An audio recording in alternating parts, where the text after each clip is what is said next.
We're heading to Summerhill Pyramid Winery. We're going to catch up with the proprietor and manager Ezra Cipes and winemaker Eric von Krosigk, and we're going to learn a bit about biodynamic farming today and organic winemaking at one of the most spectacular sites in the northern part of the Okanagan Valley. My name is Ezra Cipes, and I'm the CEO of Summerhill. I'm the scion. My parents founded it along with Eric in 1991. So I'm Eric von Krosigk, and I've been making wine for 30 years and growing grapes. And I started this winery with Stephen and Wendy Cipes back in 1991. Consumers hear a lot about biodiversity today in vineyards. Can you explain a bit about how it interacts with wine?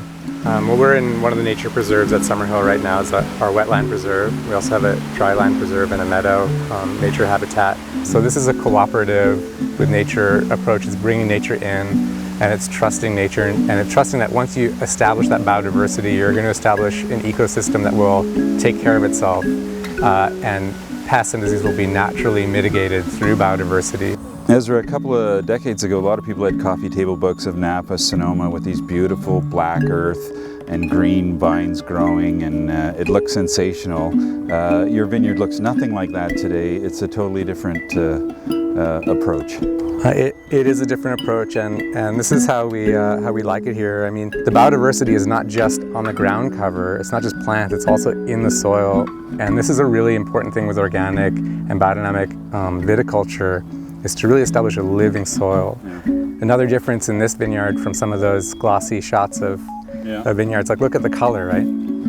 Like it's green, but it's lighter green. It's a lighter green. It's a yellowish green, and look at the growth. So what are we growing here? Do we want to grow wood or do we want to grow grapes, you know? Right. So for me, this is beautiful. And you can really see that each plant has its own relationship with the earth, and it has to get its own nutrients. We're not feeding it per se.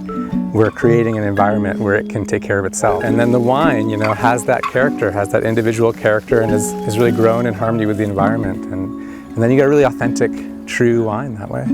Eric, do you get more complexity in the wine then? Is that part of it too? There's an interaction, but what's happening is that soil is getting mineralized and it is being taken up through the roots. So instead of basically hydroponically feeding the plant is feeding on what's actually here. So we're actually getting a flavor and a taste and a sense of what's actually, where the plant actually lives. We try to use nature for nature, and but you have to leave something for them. This is finished compost right here. Yeah. And then behind us you can see horse manure from our neighbor's farm. Yeah. And that black stuff, that is the leftovers from last year's harvest. That's the skins and the seeds. We also bring down all the yeast and the sediment from the winemaking, and we mix it all together. Yep. We add biodynamic preparations, which aid decomposition processes, and also their little microbial concoctions. So we inoculate the compost with that microbes, and then we spread it on our earth, and we make sure we're getting the good bugs into the soil, keeping them alive with lots of organic matter. So we bought this farm in 1986. And at that time, there was not really, you know, that was before the modern wine industry had started. It was bulk wine, hybrid wine, table grapes growing here.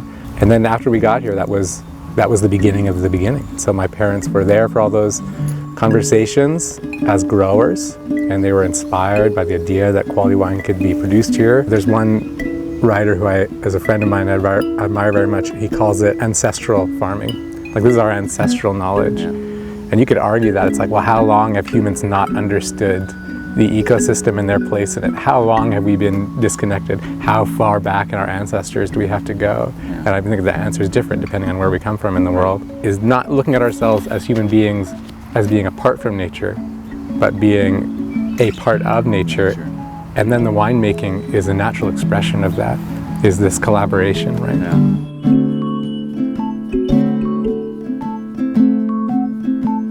Come and visit the wineries and stay for a couple of days, maybe even a week, and really experience all the Okanagan has to offer.